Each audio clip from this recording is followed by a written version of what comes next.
Życzymy Państwu przyjemnej podróży.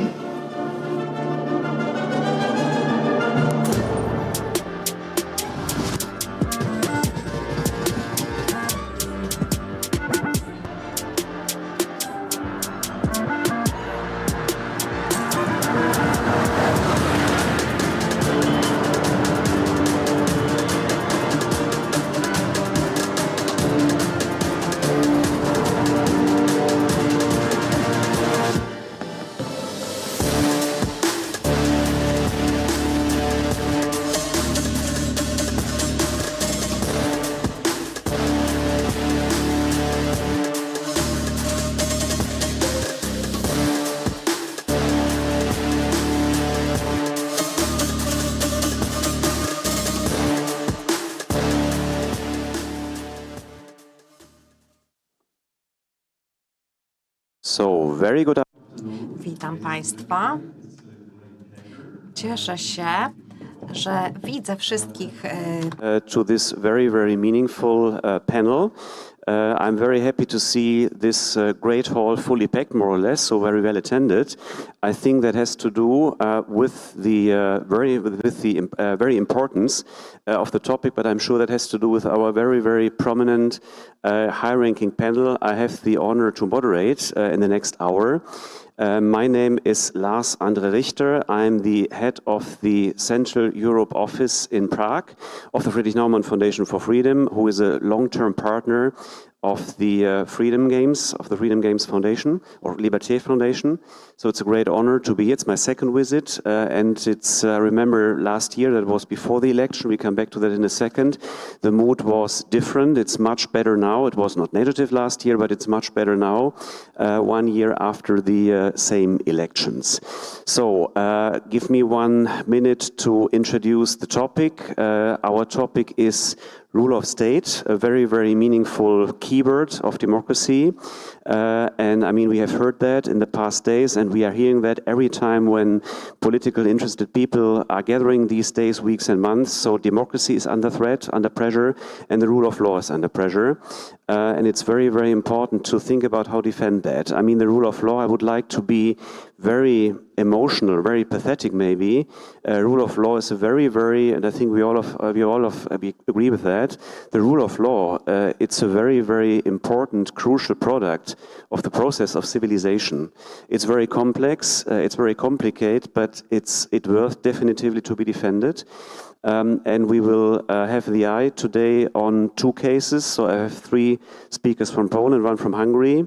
So we will have an eye on what is going on here in Poland with the restoration of the rule of law and what is going on in Hungary with the rule of law in your country.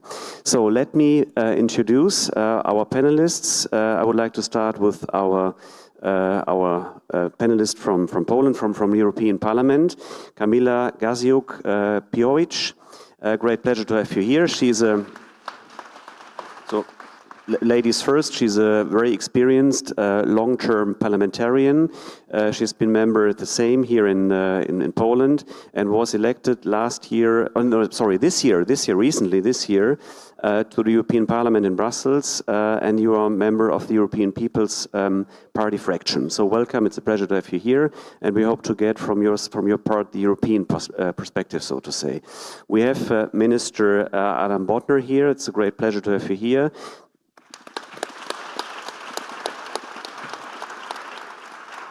Bodnar is a human rights activist, it's a lawyer, politician.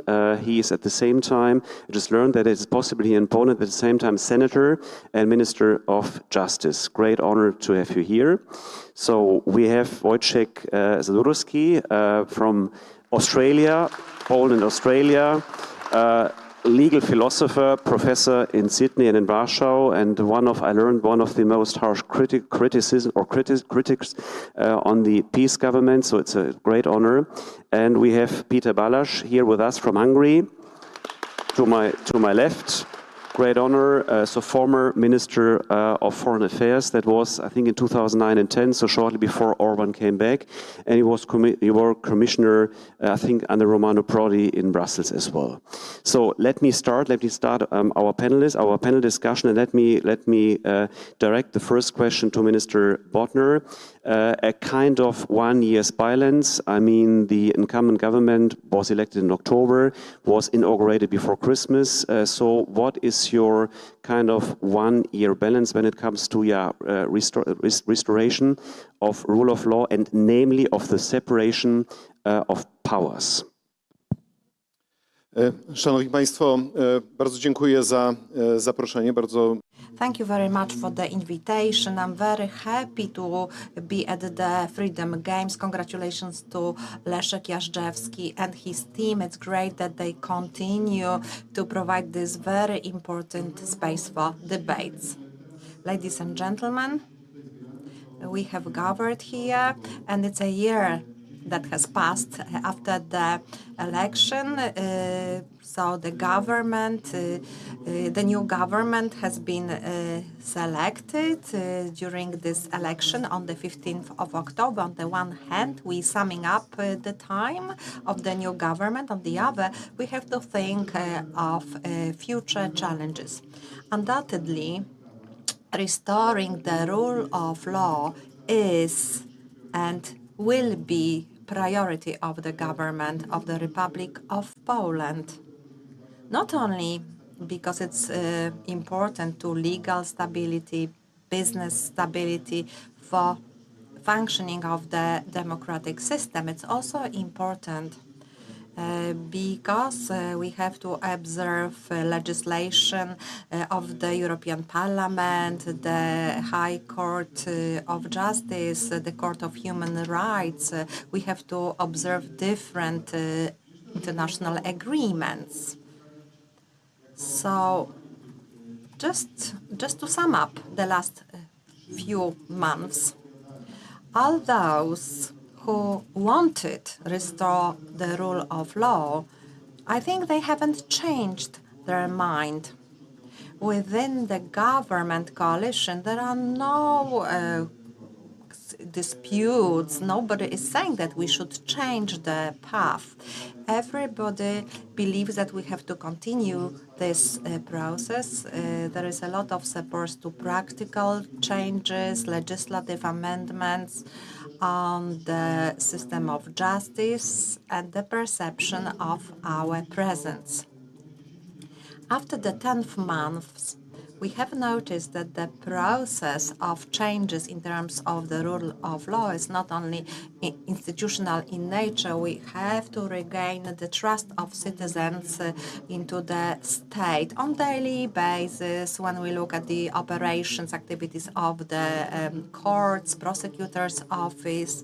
And on the other hand, we have to hold accountable the previous government for their abuses of authority. There's also the third aspect. When we were preparing various systemic solutions, because this is how I view this process, the process of debate to shape the solutions, the status of the judges that were appointed to the office after the year 2018. We also discuss the operations of the National Council of Courts. So there are some disputes concerning methodology. There is no dispute when we ask whether we should go ahead or not. Everybody wanted to go ahead.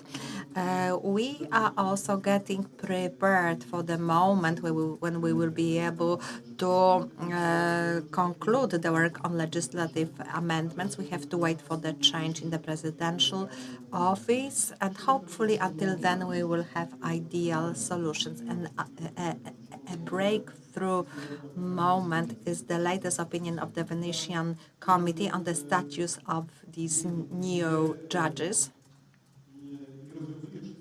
it does not resolve all the issues, but it shows a path we should follow. And it is like a golden measure for the hard solutions funds and people who prefer some more individualistic approaches, who are more detailed when it comes to the time of settlements. So there is this legislative barrier. Some institutions left after the previous government are still functioning, but there is this big change in the prosecutor's office. So it just shows what happened in Poland for the last several months. We rejoined the European prosecutor's office, and maybe something that is not perceived on daily basis because it's a lengthy process, but there is a change of the court's functioning. So far, we've replaced about 100 presidents of the court. So these are people who are trusted by the colleagues. So in a way, we stopped these harmful activities of disciplinary spokespersons. I'm responsible for the system of justice, for the government policies in this field. So I have this feeling that step by step, with determination, which finally will come to the close, and we will adopt the legislative solutions to manage tidy the system of justice in Poland and regain the trust into courts. First comments on a very, very complex and challenging process. Professor Sadurski, your comments on that issue from outside, partly outside. I mean, again, you're from Poland, but you are analyzing your country from outside, an academic or philosophical perspective. How do you think, what about the political leftovers of the PiS government, and what is your balance after nearly a year? Wszystkim bardzo dziękuję organizatorom, panu Błażejowi. First of all, I would like to say thank you to all the organizers, Błażej, Leszek, and the team that organizes the Freedom Games. The Polish system of justice is full of minds. The minds were left on purpose by the previous government, and they are to prevent the successors to introduce reforms and settlements. The settlements Mr. Minister has mentioned. So in the middle of this minefield, there is this Bermuda Triangle, that is the pseudo-constitutional tribunal, High Court of Justice, the Council of Courts, and Mr. President. There are many other bodies that are like traps or mines for the current government. Many people, for example, the first president of the High Court and numerous prosecutors who remain loyal to their previous boss, the National Council of National Media, the Central Election Office. These are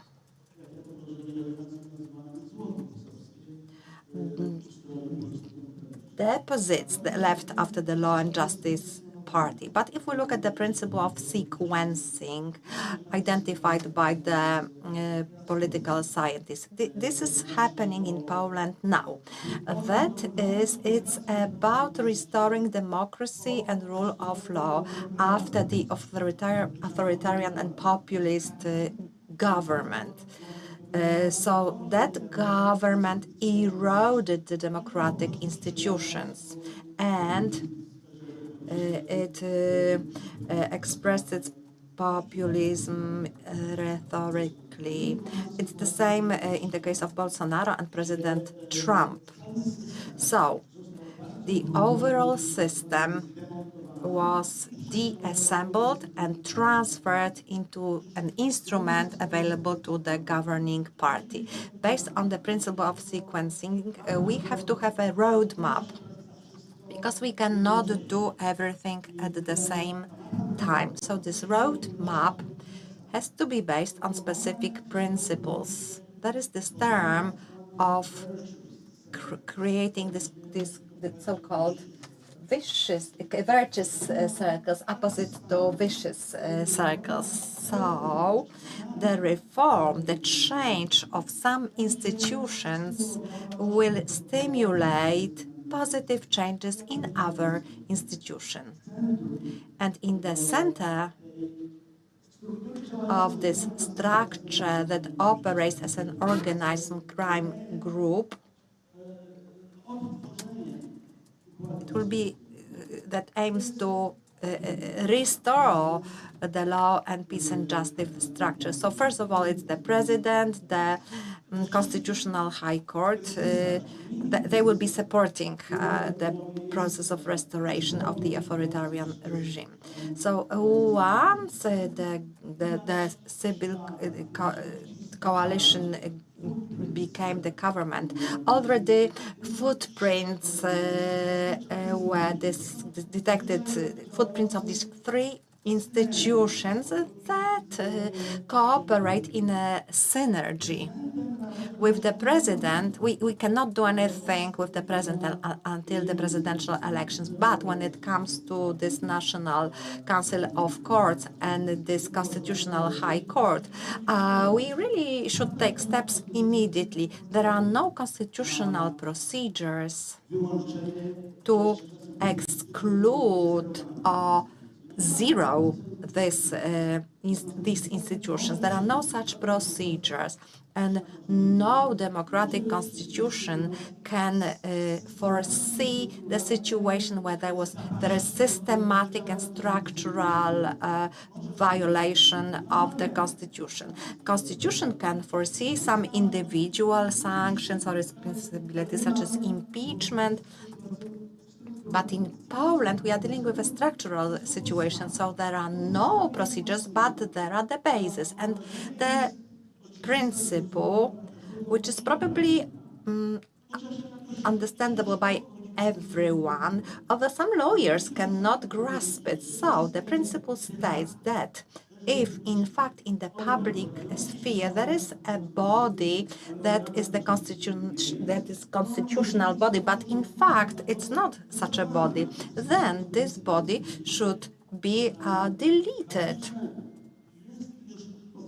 So there is the base. This is a political base to start such measures. There are resolutions adopted in December 23 and in March 2024 for this Constitutional Court of Justice and this council.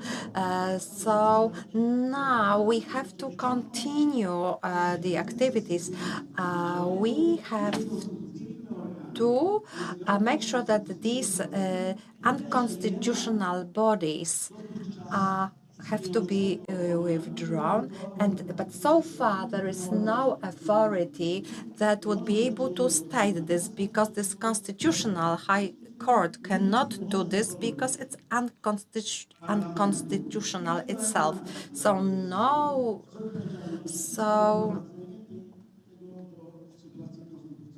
So it's very hard to take it back to the constitutional order. So again, the resolution is from March 2024. 80% of the text, so 2/3 of the page, lists all the defects, faults of this Court of Justice, Constitutional Court of Justice, but no practical consequences are listed. There is only a request to the people who refer to themselves as the members of this court.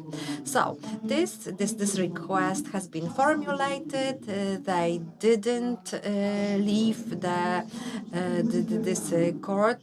That is why we have to confirm that this is an invalid constitutional body, that it's no longer legitimate.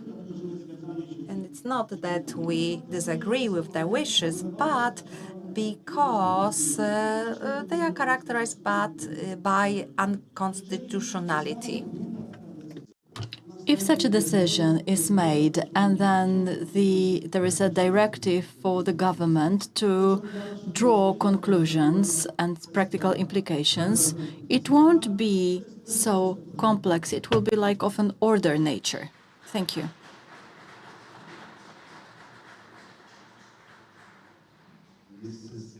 Gasiuk-Pihowicz, let me give you two questions in one. Maybe you take the opportunity to comment a little bit about what we just heard, but I would like to include a different aspect, the European perspective, and then the topic, and that has to do with the first question logically. The topic is then, blocking and unblocking budget for Poland. I think it was announced then to deblock that. Is it maybe from your point of view too early to do that since the process is an ongoing process? How do you think about that? Rzeczywiście. Yes, indeed, whether Poland deserves to have the budget unblocked is something I don't like. I'd rather see the process as a result of some consequences of specific measures, just like blocking the budget were the result of some activities undertaken by the Law and Justice government. I do not only mean not fulfilling the milestones, not only continuous lying of Morawiecki's government to the European Commission or playing with the conflict, but simply the full awareness of the European Commission based on the decisions of Polish courts and tribunals, and the result that Polish courts were not independent. Hence, they did not guarantee that spending EU funds would be controlled. And that's one of the objectives of EU commissions, to make sure that the funds are spent according to the law. We could wonder whether that was a good decision, but once we can see governmental actions showing, settling the accounts with the previous ruling authorities and some unbelievable activities by the former government members simply to get individual profits, I believe that there is also a very important mechanism used by the prosecutor's office. It's about being members or a part of organized criminal groups. So no wonder that the European Commission didn't feel like giving money to the government that operated like Camorra. Unblocking the budget was determined by the fact that we initiated restoring law and rule of law, and we were progressing fast. I would like to point out three steps that took us back to the path of the rule of law, although we were not able to do everything as we have Andrzej Duda as the blocking factor. Immediately, we could join the European Prosecutor's Office as Poland. We also had some activities carried out here. We changed the way of appointing court presidents. They are no longer appointed by the Minister of Justice. These are the people appointed by other lawyers, supported by lawyers, and the Minister of Justice is bound by this choice. And the third group of activities that I am most proud of, and I would like to pay your attention to it, because you can also feel proud of it. Pay attention to the fact that the Ministry of Justice, in the first year, I won't be wrong to say that was the only ministry to release acts suggesting a holistic and comprehensive solution, legal solution. That's the act on the National Court Council. We also had a package of solutions on the Constitutional Tribunal, restoring independence and authority of this institution. These are the solutions developed by NGOs, but fully approved by the Ministry of Justice. That was the ministry which prepared the comprehensive, holistic solutions. This shows how much effort was taken by the government to restore the right track of the rule of law. We need to remember that this is conditional unblocking of budget. We need to be aware that the effort must be made every day so as not to block it again. And we also need to remember that if it's delayed again, it would mean Poland would be fully deprived of the money from this budget. We simply wouldn't have time to spend the money, which would be a penalty very painful for all Poles and for all Europeans. A Poland which is lagging behind wouldn't do any good to Europe. My personal reflection: every single day I was looking at how the rule of law is destroyed in Poland, day by day, institution by institution. Ethics and morality were violated. But at the same time, I could see an amazing thing: the power of Polish civic society, 2017, blocking the most drastic acts meant to get away of 100 judges, just saying that because of the retirement age. 15th of October, during the election, huge mobilization of civic society. Even nowadays, and today, we can see how many people wanted to come to this panel. This shows the power of civic society and what applies to us personally as politicians, which is impatient, speaking faster, and saying, let's do it faster, let's do it more effectively. But we're on the right track. However, it requires precision, accuracy, which was shown by the latest opinion of the Venice Committee. It clearly states that every nomination from neo-National Court Council is defective and will result in an incorrect composition of the court. So if we have neo-judges, new judges, we will have a problem. It's a clear message. You were doing the wrong thing. You are the people who took shortcuts, who didn't want to feel true to the Constitution. And let me remind you that not giving a hint of acting against the law, this is the key aspect of every judge's work. How to restore the rule of law? Commenting the Venice Committee, I would like to say that the effectiveness and capacity of such operations is equally important. Access to courts, quick access to effective courts, that's important. But we're on the right path, on the right track, and if we want to repair a clock that has been used for many years, we shouldn't use a drill, but rather a more accurate screwdriver would do. Thank you. About Hungary, let's talk about Orban and the Orbanism. I mean, all what we heard sounds very complicated and challenging again, but I think for you it sounds, from an Hungarian perspective, maybe as paradise. So, I mean, here's something going on. How would you summarize the current state of rule of law in Hungary, in your country? What would you define as the most problematic, and what can we expect next? Dzień dobry Państwu. Przede wszystkim dziękuję. Good afternoon, ladies and gentlemen. Thank you very much for having me. I understand Polish, but I'll be speaking English. This is a very complex situation, but I try to summarize the situation of rule of law in Hungary for the moment. I think the first and utmost point is that all the branches of power are in one hand.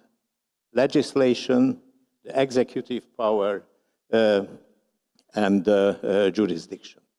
Controlled by the president of the Fidesz party and Prime Minister, Mr. Orbán. You are preparing for presidential elections in Poland. This wouldn't be a problem in Hungary, because Mr. Orbán nominates or designates the candidate, and his parliament, with a stable two-thirds majority, elects the person. We have already the number 4 president in a row nominated or suggested by Mr. Orbán.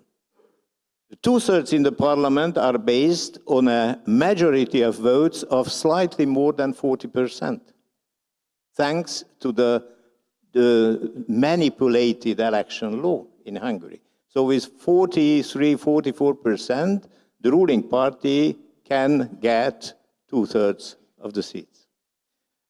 Furthermore, the occupation of the country has started with the media.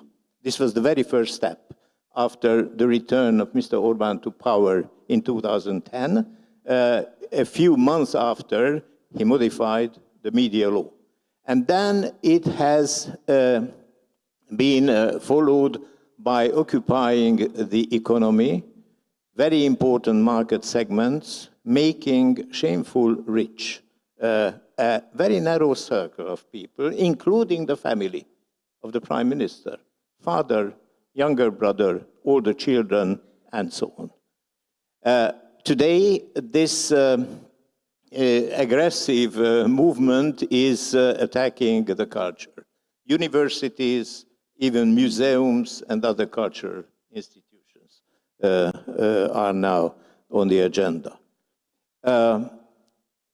A very important political and legal problem is that since almost a decade, the government is acting by decrees in a special regime. The special regime was introduced as a protection against mass migration in 2015. This regime has to be extended every 6 months, and that's what happens. After the migration came the pandemic, the COVID, as a reason, and today this is the war in Ukraine, which is the reason, but continuously, without any break, this regime is going out. And last but not least, the problem of the constitution.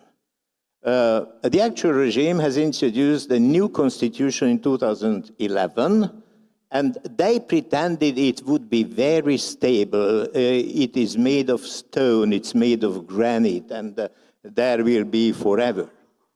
Each time there is a conflict between their political actions and the constitution, they modify the constitution. We have already had 13 important modifications of that constitution.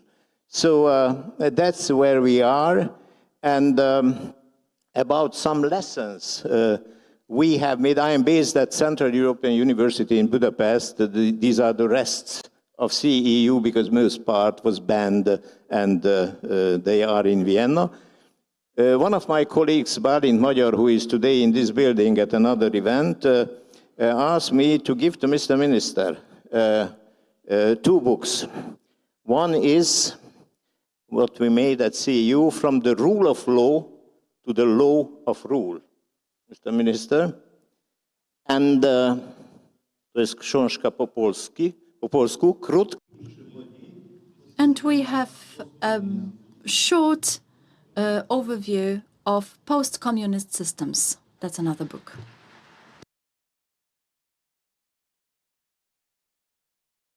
Minister Bodnar, next question for you. I mean, it was mentioned the upcoming elections here in Poland, presidential elections. So I mean, the institutions are still functioning, thank heavens. So the president, the head of state, is not nominated here so far. So they will upcoming in spring in May, I think. So the presidential year is quite crucial. So the incumbent president is gives you a headache, I would say, in a very diplomatic way. What do you expect? What could happen if PiS win the election? What does it mean? And what would it mean if the incumbent government, whoever candidate that will be, but when the let's say, government candidate will win? Bardzo serdecznie dziękuję panu. Thank you very much for the books, first of all. I have known Mr. Magyar's publications, but since we talk about Hungary, I would like to add information about Mr. Sadurski's and Anders Szajus's books from Central European University. He developed a theory of ruling by cheating. And that's the title of his book, which was published by Cambridge University Press. Andrzej Szajus indicated that the whole ruling system is based on manipulating public opinion and using the existing procedures and rules so that at the end of the day, Fidesz and their advocates win anyway.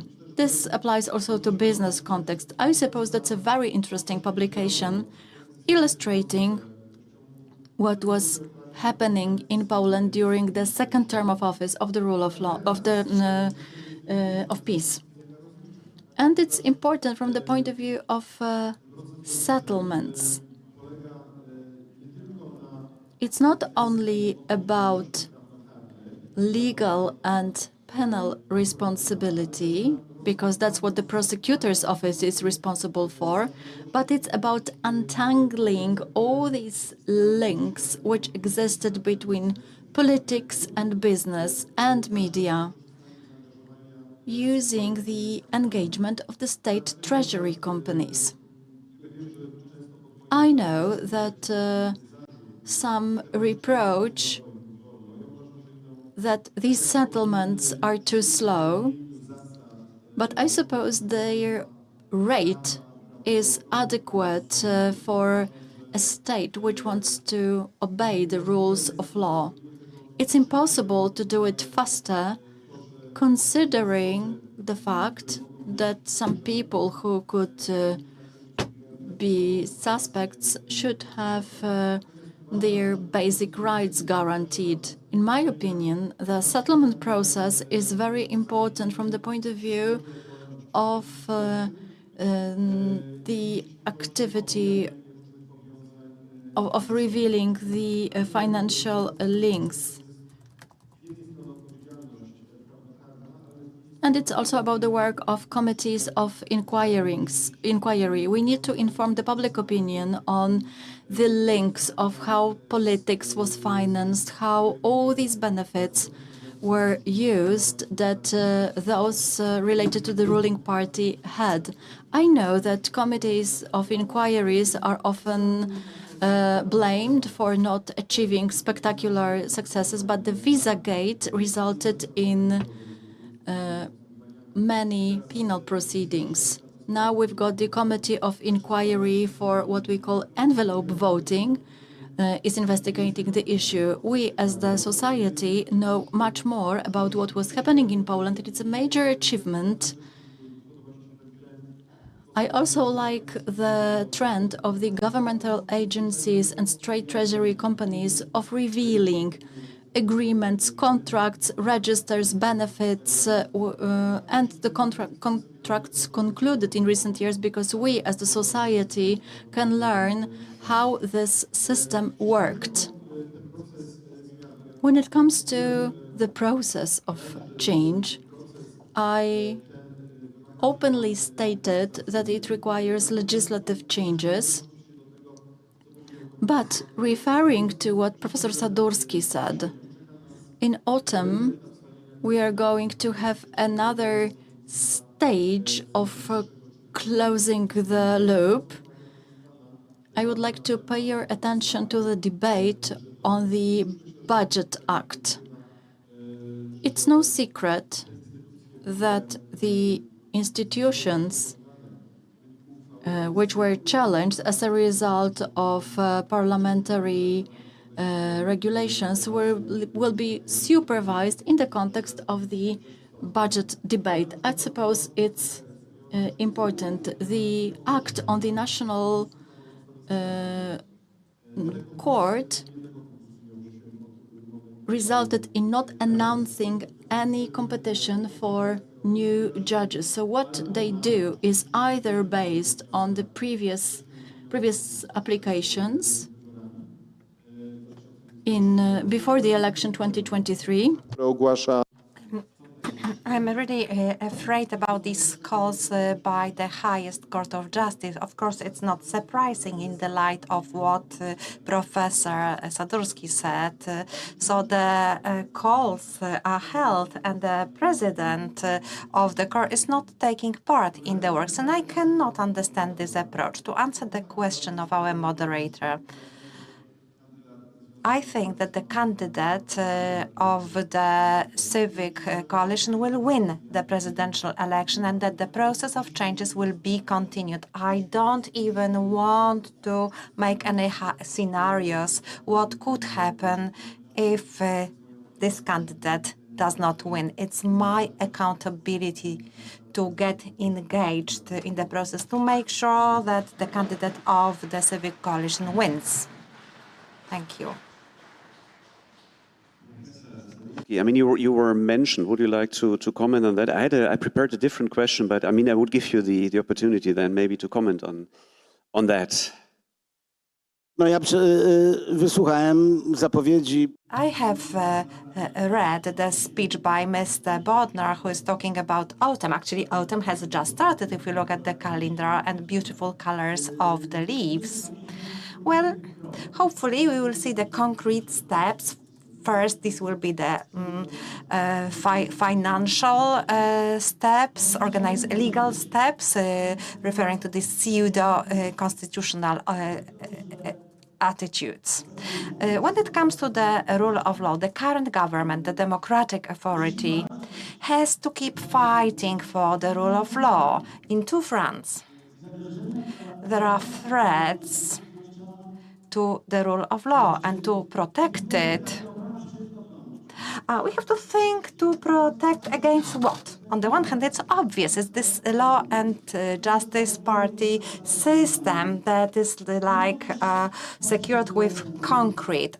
We also have to be careful about the neo-judges that are covered in the decision of the Venetian Committee. So this is obvious. This is the main threat. This system is keeping well.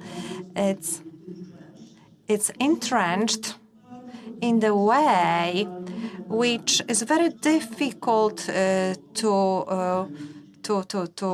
get rid of using legal instruments for various reasons. But it's also quite surprising that there's another source of threats to the rule of law. I would like to stress that there is no symmetrism in this context. Okay, it's due to some democratic lawyers, also my good friends, lawyers, who identified the rule of law with the strict legalism. And legalism is not the same as the rule of law. Unless we are in the country of the consolidated democracy, but we are in the country where there are the legislative traps for democracy and independence of the judges. The strict observance of each rule of law due to its text or position in the hierarchy of the legal act, it leads to a paralysis in restoring democracy and settlement of personal decisions. So this paralysis is actually something that will be due to wonderful people, very good people who say, yes, but we cannot introduce the rule of law by violating the rule of law. If by the rule of law, they just mean this strict legalism. And this is what the Venetian Commission did under two opinions, not just this one we are discussing. But there was another urgent opinion issued on the motion of Mr. Minister several months ago. So the committee was very moved, was very sympathetic towards the judges. I don't mean the assessors, the judges who had no other way out. To become promoted, they had to work for the National Judicial Council. So they could not foresee that this council will soon be eliminated. But the Venetian Committee didn't, Venice Commission didn't feel sorry for these lawyers who were the right lawyers.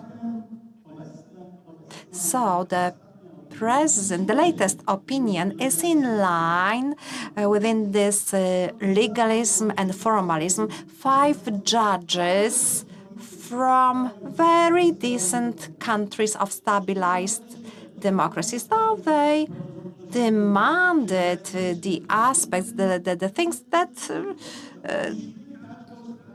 are obvious in the democratic countries. So each case has to be settled individually. Each person has to be judged individually, or maybe some cohorts cannot be made, but we should not use systemic or structural attitudes, approaches. So this would take many, many years based on arbitrary, unclear decisions. Where does it come from?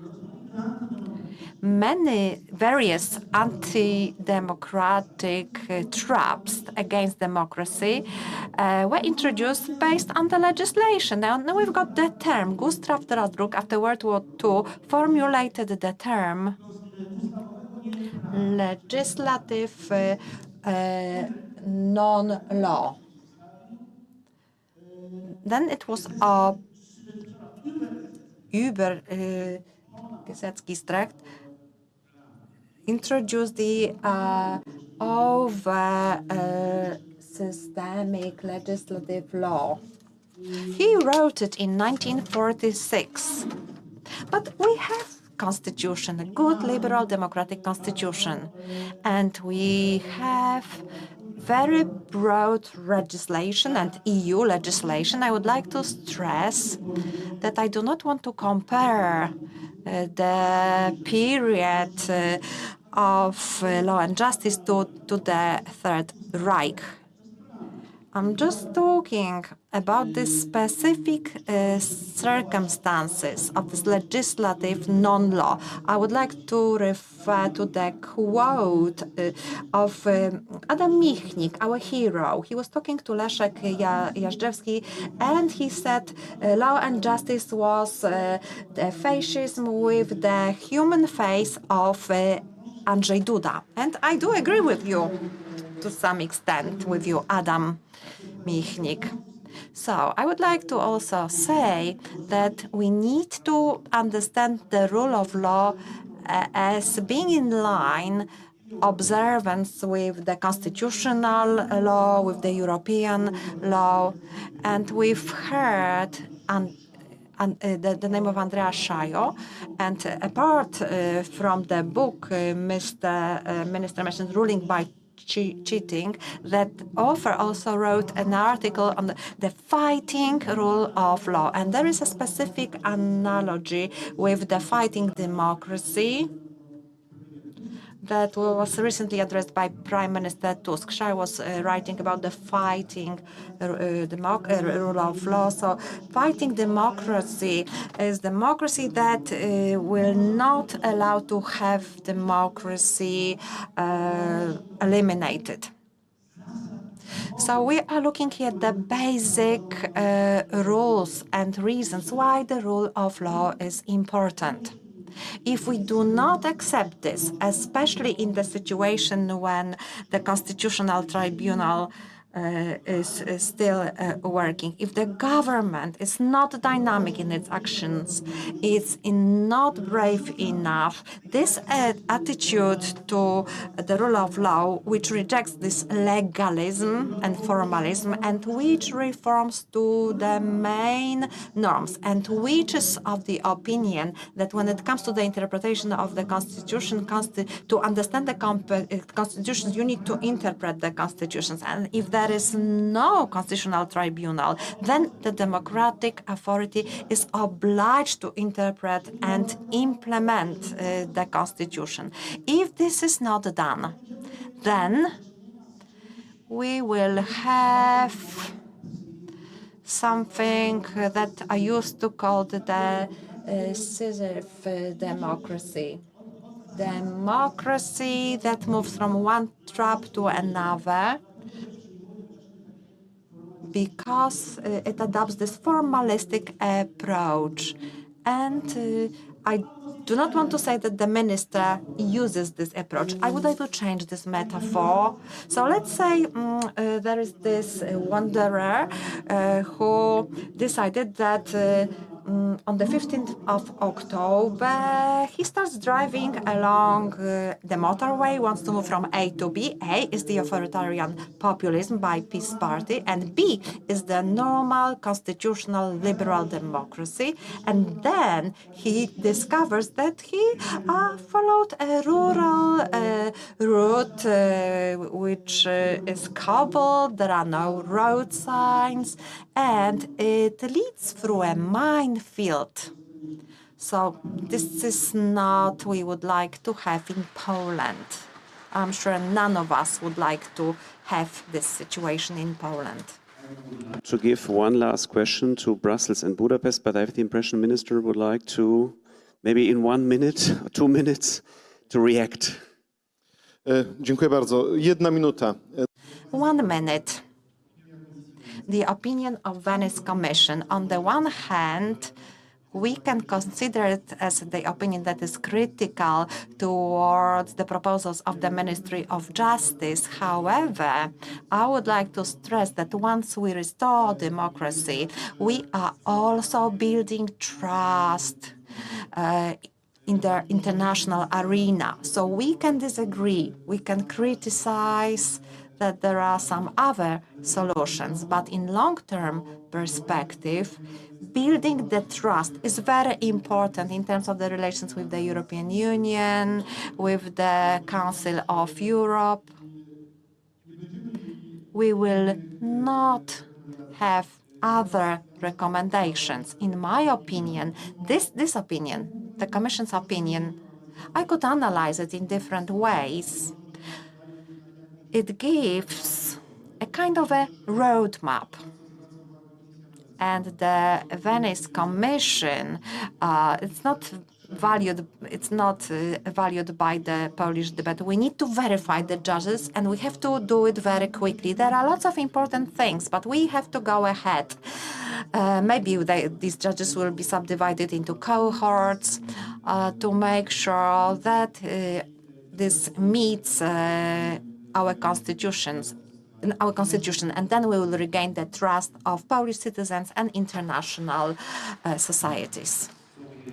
2 screens showing us the time, and time is flying, so we still have 6 minutes.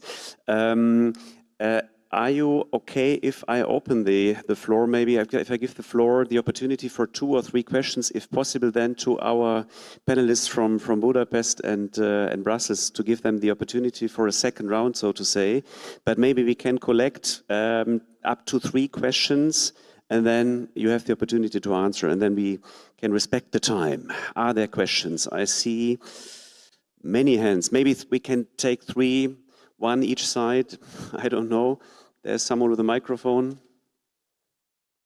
Dzień dobry, nazywam się Artur Nowak. Artur Nowak-Gocławski. I'm an entrepreneur. I am a citizen. I like to work for the society, and I would like to live in the state with the rules which observes the rule of law. I would like to refer to Professor Bodnar and Mrs. Pihowicz. I would like to thank you for your great word. I was voting for you on the 15th of October.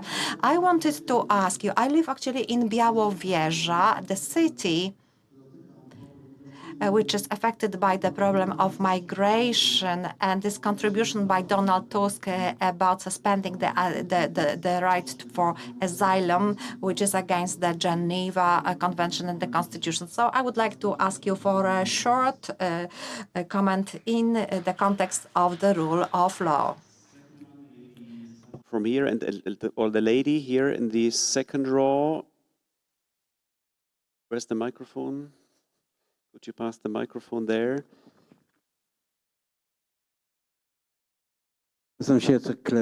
Chciałem się zapytać.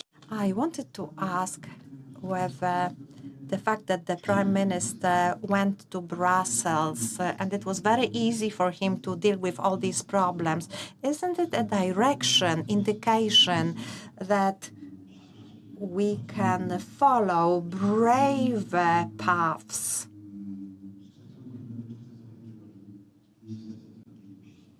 for the Ministry of Justice? Third question.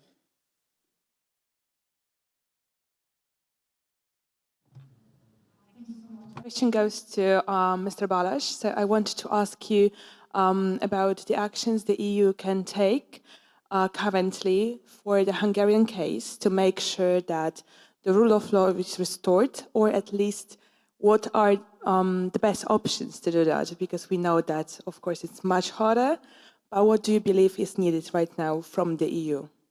So thank you very much. I see more hands, but with respect to the time, I need to give the floor to the floor, so to say, please. Przepraszam, najmocniej spojrzałam jeszcze tutaj. I'm sorry, there is my colleague from the Committee of Justice. We were fighting with the rule of law. Could I give my minute to this gentleman? Nie, ja mam pytanie właściwie. Marcin Święcicki. Actually, that question has been asked. The question for Mr. Balázs. What about Hungary? What about its future? Do you see any other way out? Do you think that you will have the same scenario in Hungary as we had in Poland? I understand that it will be hard to provide precise answers to these questions. I can only say, to sum up our debate, that currently we are struggling, we are fighting for the rule of law in Europe. And we shouldn't just look back, we should also look into the future. We shouldn't just see the autocrats who want to damage, destroy democracy like Kaczynski or Orban. It's like European Trumps. Trump, for example, states that you can use physical force. He refers to people as worms.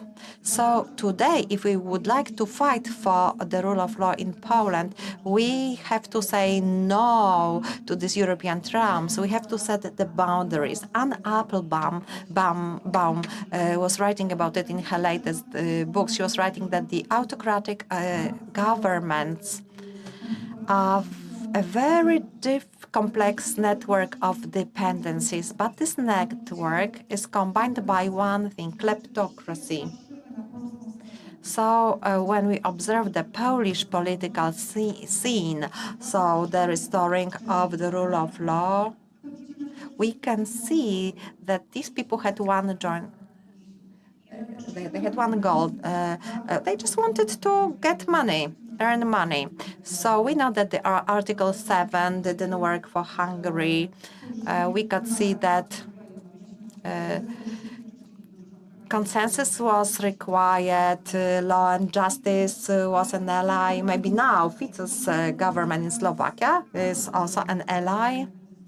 But there are different mechanisms available. For example, the European semester, possibility of submitting complaints to the European Court of Justice, the rule of conditionality. But what has become turned most effective, and it corresponds with Anne Applebaum's text when she was writing about kleptocracy, autocracy, kleptocracies.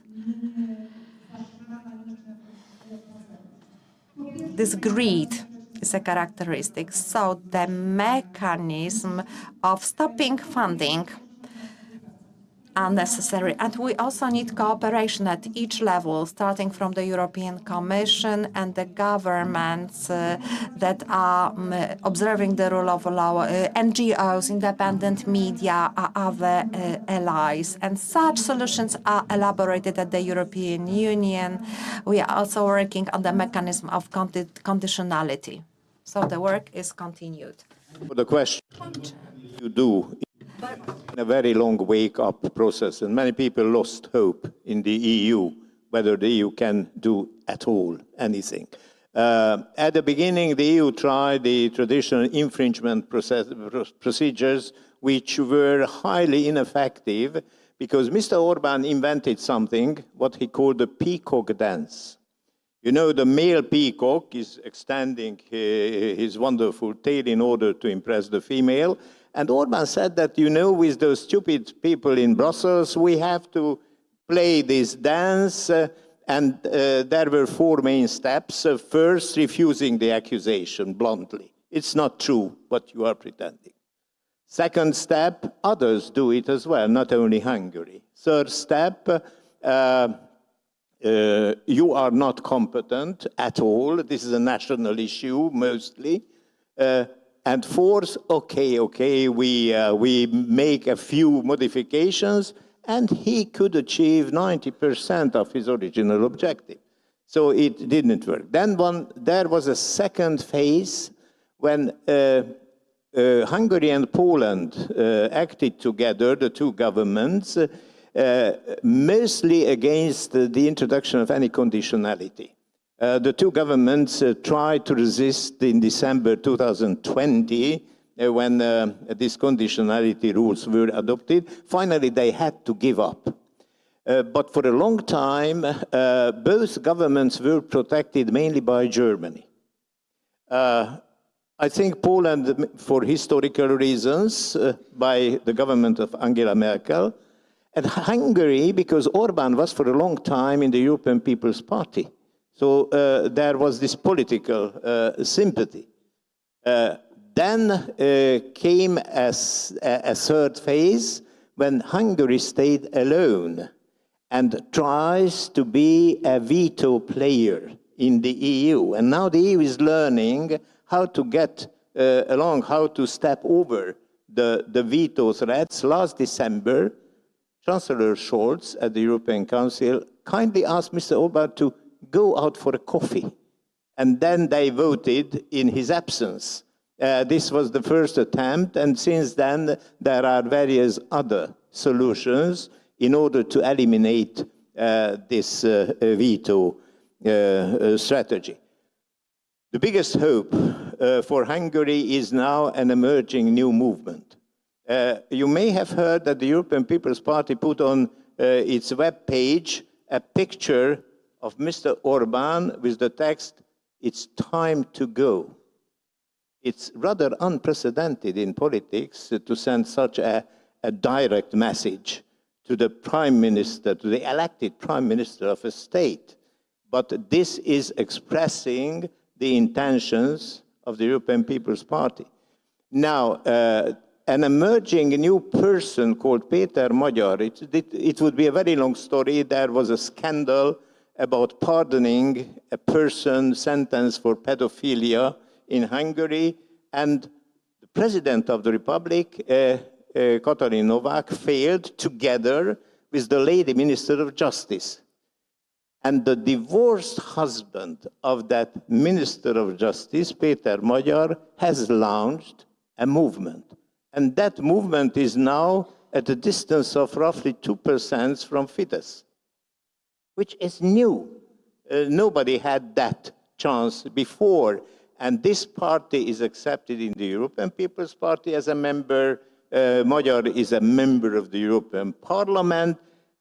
We are keeping our watching eyes on Poland. Mr. Minister, be aware of that responsibility, that you are setting an example for other countries, first of all for Hungary, that it is feasible. Many people didn't believe it, that it would be feasible to return a transformation of the system, but Poland gives a hope. And one day we are going to follow like we did in 1956 and on other occasions. I think that is an excellent closing remark. Excellent closing remark. So thank you very much to our panelists for this very, very vibrant and insightful debate. Thank you very much for your attention, for your questions. Thank you very much to our friends and partners from Liberté, the organizers, and enjoy the third and last day of this year's Freedom Games. Thank you. Jedzą kanapki z kawiorem. Nadzwyczajna kasa. Obrażanie dziennikarz telewizji polskiej. Chodzi o działania polityczne. Przygotowanie ofiar dla pedofilów. Für Deutschland.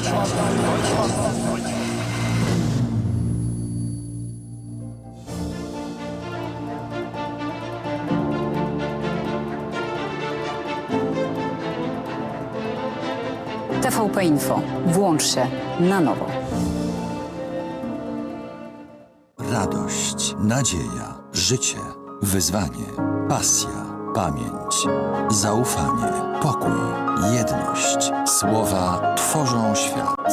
Polskie Radio. Źródło wiarygodnych informacji. Plany biznesowe powstają z marzeń. Dlatego nie ma dwóch takich samych firm. Jedni chcą działać na całym świecie. Innym cały świat mieści się w dłoni. Sukces biznesu to nie tylko jego wielkość, ale też szczęście, jakie przynosi ludziom. PKO Bank Polski.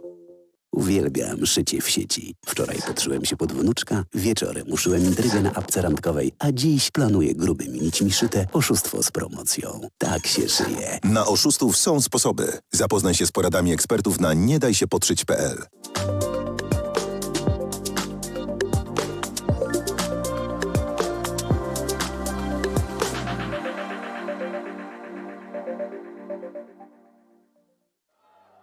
It's not always easy to recognize. It may look like this, or like this. It may be a burden, but it is a responsibility that we embrace nonetheless. But if it means this for one person and this for someone else, maybe it ultimately means being there for one another. It isn't handed to us, but we know where to find it. And how it feels, how it tastes, and what it sounds like when we finally have it. It means different things to different people, but for many, it means everything. And if we all fight for it, it will eventually bring us together. Ihre Ausreise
Polskie Radio.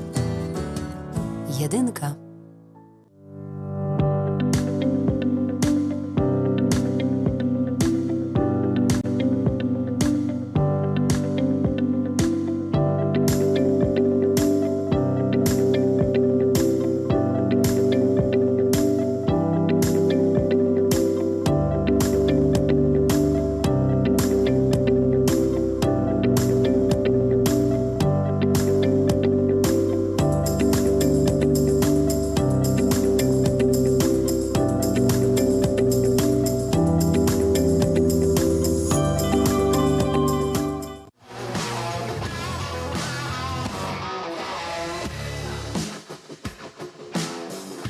Rodzina spółek Pelion to 12 000 osób pracujących w ponad 300 spółkach w Polsce, Szwecji, Wielkiej Brytanii i na Litwie. Jesteśmy liderem w branży ochrony zdrowia. Od 1990 roku dbamy o długość i jakość życia. Pracować z nami możesz w jednym z 7 obszarów.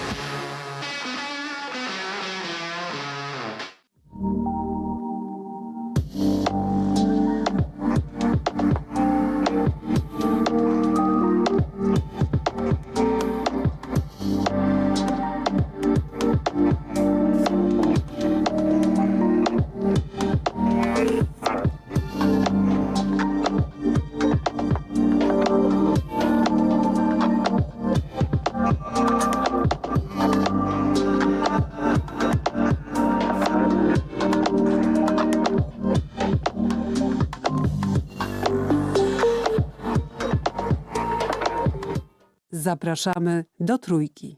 Od nowa. Trójka. Program Trzeci Polskiego Radia.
Czy wytrzymasz klockowe tortury ze stoickim spokojem?